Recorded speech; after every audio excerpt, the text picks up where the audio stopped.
देखिए, कांग्रेस दिशाहीन हो गई। यूपीए सरकार के समय यही दुर्भाग्यपूर्ण स्थिति देखने को मिली थी। भगवा आतंकवाद के नाम पर भारत की सनातन संस्कृति को अपमानित करने का प्रयास किया था। उस सरकार में आतंकवाद से, उग्रवाद से या नक्सलवाद से लड़ने की इच्छा शक्ति नहीं थी। देश में अराजकता थी, अव्यवस्था थी। देखिए, कांग्रेस जो देश का सबसे पुराना राजनीतिक दल है, दुर्भाग्य से आज़ादी के बाद वह दिशाहीन हो गई और आज तो वह नेतृत्व विहीन भी हो गई। ये दिशाहीनता का ही दुष्परिणाम है कि कांग्रेस पार्टी के तमाम नेताओं ने लगातार भारत की सभ्यता और संस्कृति को कोसने, अपमानित करने और सनातनता को हर प्रकार से बदनाम करने के कुत्सित प्रयास किए हैं।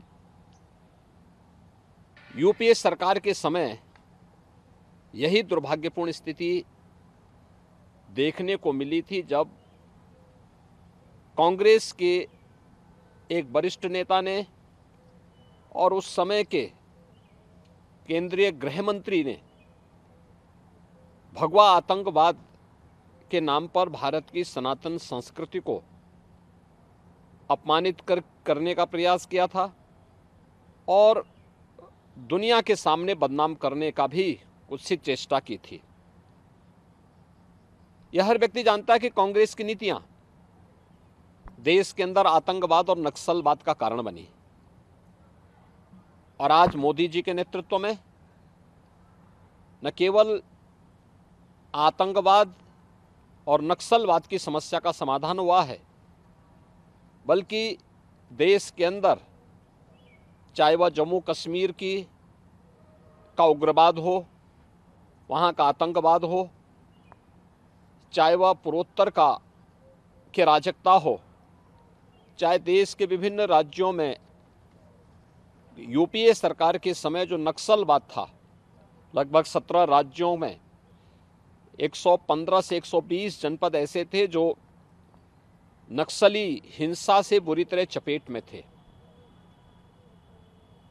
उस सरकार में आतंकवाद से, उग्रवाद से या नक्सलवाद से लड़ने की इच्छा शक्ति नहीं थी।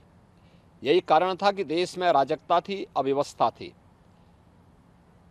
पिछले 10 वर्ष में देश के अंदर सुरक्षा का एक बेहतर माहौल बना है। आतंकवाद की जड़ जम्मू कश्मीर में धारा 370 को मोदी जी के नेतृत्व में, गृह मंत्री अमित शाह जी के नेतृत्व में पूरी तरह समाप्त करते हुए जम्मू कश्मीर को विकास की मुख्य धारा के साथ जोड़ने का कार्य किया गया। पूर्वोत्तर के राज्यों का जो उग्रवाद था, जो अराजकता थी, उसको कंट्रोल करके उन्हें राष्ट्र की मुख्य धारा के साथ जोड़ने में सफलता प्राप्त हुई। नक्सलवाद जो यूपीए सरकार के समय 120 के आसपास जनपदों में फैले हुए थे, 17 राज्यों में, आज उसको नियंत्रित करते हुए देश के एक आध राज्य में 2-3 जनपदों तक मात्र सीमित होकर के रह गया है और हमारा विश्वास है कि बहुत शीघ्र यहां से भी नक्सलवाद का अंत होगा। कांग्रेस की सरकार भारत की सनातन सभ्यता और संस्कृति को अपमानित करती थी, उसको बदनाम करती थी। आज मोदी जी के नेतृत्व में भारत की सभ्यता और संस्कृति दुनिया के अंदर सम्मान प्राप्त कर रही है।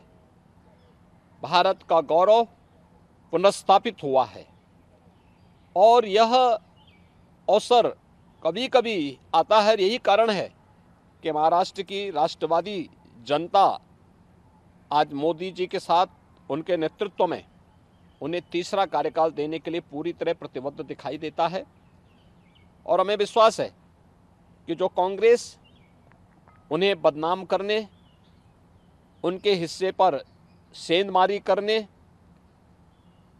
उन्हें जाति खेमों में बांटने का कुत्सित प्रयास करके देश की सुरक्षा के साथ खिलवाड़ कर रही थी, उस कांग्रेस को पूरी तरह दरकिनार करते हुए देश की जनता आज मोदी जी के नेतृत्व में फिर एक बार मोदी सरकार के संकल्प के साथ जुड़ रही है।